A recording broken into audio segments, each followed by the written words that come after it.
ఎన్నికల ముందు ఇచ్చిన హామీల్ని ఏ ఒక్కటి అమలు చేయకపోగా ఇసుకలో దోపిడీ, మద్యంలో దోపిడీ, 15,000 కోట్లకు పైగా విద్యుత్ ఛార్జీల బాధలతో ప్రజల్ని గుల్ల చేస్తోంది చంద్రబాబు కూటమి ప్రభుత్వం. మరోవైపు కొత్త పథకాలు లేకపోగా ఉన్న వాటిని రద్దు చేస్తూ రెడ్ బుక్ పాలనతో ప్రశ్నించే గలాలపై అణచివేత చర్యలకు పాల్పడుతోంది.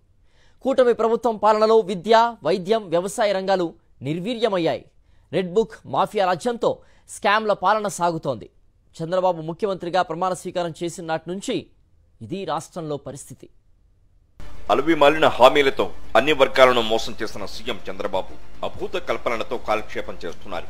ఇచ్చిన ఏ ఒక్క హామీని నెరవేర్చకపోగా గత 5 ఏళ్లుగా అమలైన పథకాలు, వ్యవస్థలన్నింటినీ రద్దు చేసి పేద వర్గాలకు తీరని ద్రోహం చేస్తున్నారు.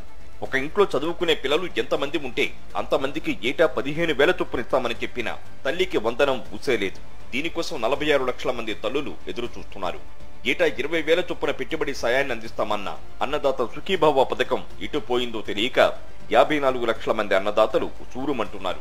పైగా యువత నిరుద్యోగ భృతి లేదంటే ఉద్యోగాల కోసం నిరీక్షిస్తున్నారు. ఇక చంద్రబాబు ప్రకటించిన పేదలను ధనికులుగా మార్చే పూర్తి రిచ్ కాన్సెప్ట్ కాగితాలకే పరిమితం. యువకళం, ఆడబిడ్డ నిధి పథకాలు కనుచూపు మేరలో లేవు. ఆడబిడ్డ నిధి కోసం 1.80 కోట్ల మంది మహిళలు ఆశగా పడికాపులు కాస్తున్నారు. అయితే కనీసం వాటిని అమలు చేసే ఉద్దేశం కూడా ప్రభుత్వ పెద్దల్లో కానరాకపోవడంతో మోసపోయామని ప్రజలు గ్రహిస్తున్నారు.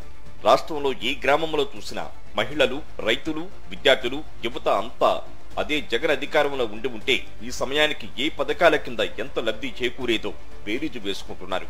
గత 5 ఏళ్లు విద్య, వైద్యం, వ్యవసాయ రంగాలకు అత్యంత ప్రాధాన్యమిచ్చి పారదర్శక పాలనతో వ్యవస్థలు, పథకాలను ప్రజల ఇంటి వద్దకే వైఎస్ జగన్ చేరవేశారు. అధికారంలోకి వచ్చిన 6 నెలల్లో 16,000కి పైగా పోస్టులతో మెగా డిఎస్సీని పూర్తి చేస్తామంటూ సీఎం చంద్రబాబు చేసిన తొలి సంతకం మురిగిపోయింది. వైఎస్ఆర్సీపీ ప్రభుత్వం అమలు చేసిన అన్ని విద్యా సంస్కరణలను రద్దు చేయడమే పనిగా పెట్టుకున్న కూటమి సర్కారు 6 నెలలుగా ప్రభుత్వ పాఠశాలలపై అనేక ప్రయోగాలు చేసి ఏ ఒక్క హామీని అమలు చేయలేదు. ఐబీ, సిబిఎస్ఈ, టోఫెల్ను రద్దు చేసి తల్లికి వందనం పథకం అమలుపై మాత్రం చేతులెత్తేస్తుంది. ఇంగ్లీష్ మీడియం చదువులు, డిజిటల్ తరగతి గదులు, పిల్లలకు ట్యాబులపై చేతులెత్తేస్తుంది. ప్రభుత్వ విద్యను నిర్వీర్యం చేసి ప్రైవేటుకు లబ్ధి చేకూరుస్తోంది కూటమి ప్రభుత్వం.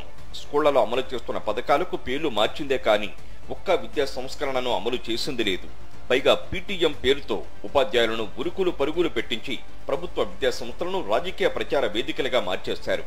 రాష్ట్రానికి రావాల్సిన 700 MBBS సీట్లకు మోకాలడ్డిన కూటమి ప్రభుత్వం కొత్త వైద్య కళాశాలలను ప్రైవేటు పరం చేస్తూ విద్యార్థులకు తీరని అన్యాయం చేసింది. కూటమి ప్రభుత్వం అధికారంలోకి రాగానే ప్రతి రైతుకు 20,000 చొప్పునిస్తామన్న పెట్టుబడి సాయాన్ని 2 వ్యవసాయ సీజన్లు గడుస్తున్నా అందించలేదు.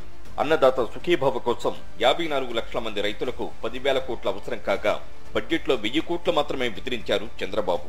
ఇక ఖరీఫ్ 2023 సీజన్కు సంబంధించి రైతుల తరపున చెల్లించాల్సిన ప్రీమియం చెల్లించకపోవడం వల్ల 1,358 కోట్ల పంటల బీమా పరిహారం అందకుండా పోయింది. సున్నా వడ్డీ రాయితీ ఊసేలేదు. రబీ సీజన్లో కరువు సాయానికి సంబంధించి 328 కోట్లకు ఎగనామం పెట్టారు. 5 ఏళ్లుగా గ్రామ స్థాయిలో రైతులను చేయి పట్టి నడిపించిన ఆర్బీకేలను చంద్రబాబు నిర్వీర్యం చేసేశారు.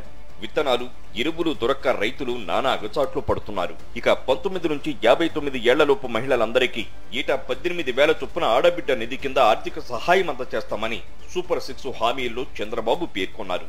1.80 కోట్ల మంది మహిళలు దీనికోసం ఎదురు చూస్తున్నారు. యువతకు ఉద్యోగాలు లేదంటే నెలకు 3,000 నిరుద్యోగ భృతి ఇస్తామన్న చంద్రబాబు హామీ నీటిలో కలిసిపోయింది.